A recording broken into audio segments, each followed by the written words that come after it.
Friends, আজকে আবারও একটা নতুন ভিডিওর সাথে হাজির হয়ে গেলাম। তো দেখো, এখানে আমি চালটাকে কড়াইয়ের মধ্যে একটু শুকিয়ে নিচ্ছি। চালটা একটু ভেজা ছিল তো সেই জন্য। তো ভেজা চালের থেকে শুকনো চালের পিঠেটা বেশি ভালো হয়। তো এখন আমি পিঠের জন্য পুর তৈরি করব। সেই জন্য আমি কড়াইয়ে দুধ দিয়ে দিলাম। এই 500 গ্রামের মতো দুধ দিয়েছি। তা দুধটা উতলে যাওয়ার পর আমি খোয়া ক্ষীর দিয়ে দিলাম। খোয়া ক্ষীর দেওয়ার পরে আমি খেজুর গুড় দিয়ে দিলাম। তো এখন আমি ভালো করে নাড়াচাড়া করে আমি ক্ষীরটা তৈরি করে নেব। তো দেখো, এটা মোটামুটি হয়ে এসছে ক্ষীরটা, আর একটু সামান্য হলেই হয়ে যাবে।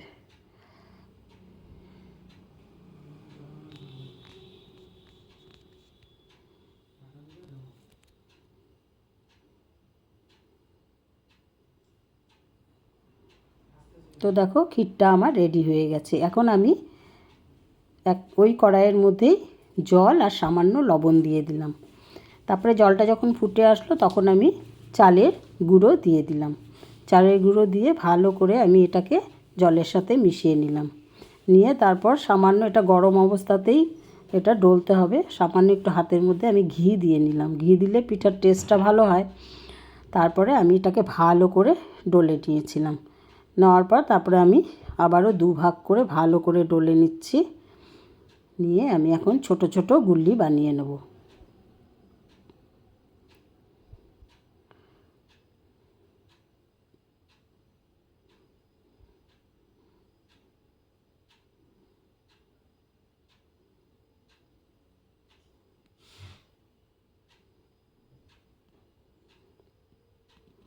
তো এখন আমি সবগুলো পিঠে বানিয়ে নেব। তো আমি ভেতরে এভাবে ক্ষীর দিয়ে দিয়ে ছোট ছোট পুলি বানিয়ে নেব।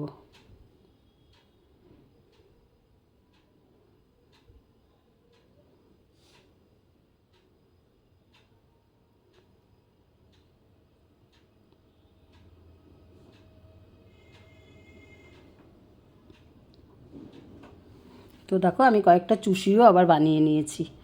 তো এখন আমি এটাকে দুধের মধ্যে সেদ্ধ করব। সেই জন্য আমি কড়াইয়ে আগে একটু জল দিয়ে তারপরে দুধটাকে দিলাম, তাহলে কড়াইয়ের নিচে যাতে না লাগে।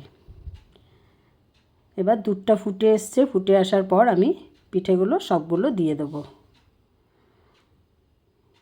পিঠেগুলো যখন সেদ্ধ হয়ে যাবে তখন ওপরে ভেসে উঠবে।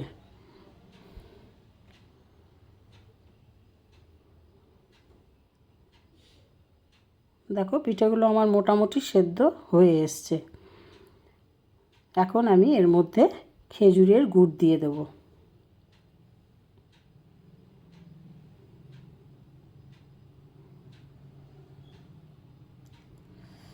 এই পিঠেটা খেতে এত টেস্টি হয়, খেজুরের গুড়ের গন্ধ আর সেই টেস্ট। তার মধ্যে শীতের দিন। তোমাদের ভালো লাগলে তোমরাও ট্রাই করো, আর তোমরা এইভাবে বানিয়ে খাও নাকি অবশ্যই জানিও।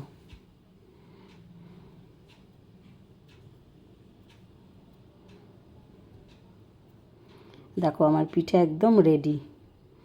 তো এখন আমি আগে ভগবানের জন্য বেড়ে নিচ্ছি থালার মধ্যে।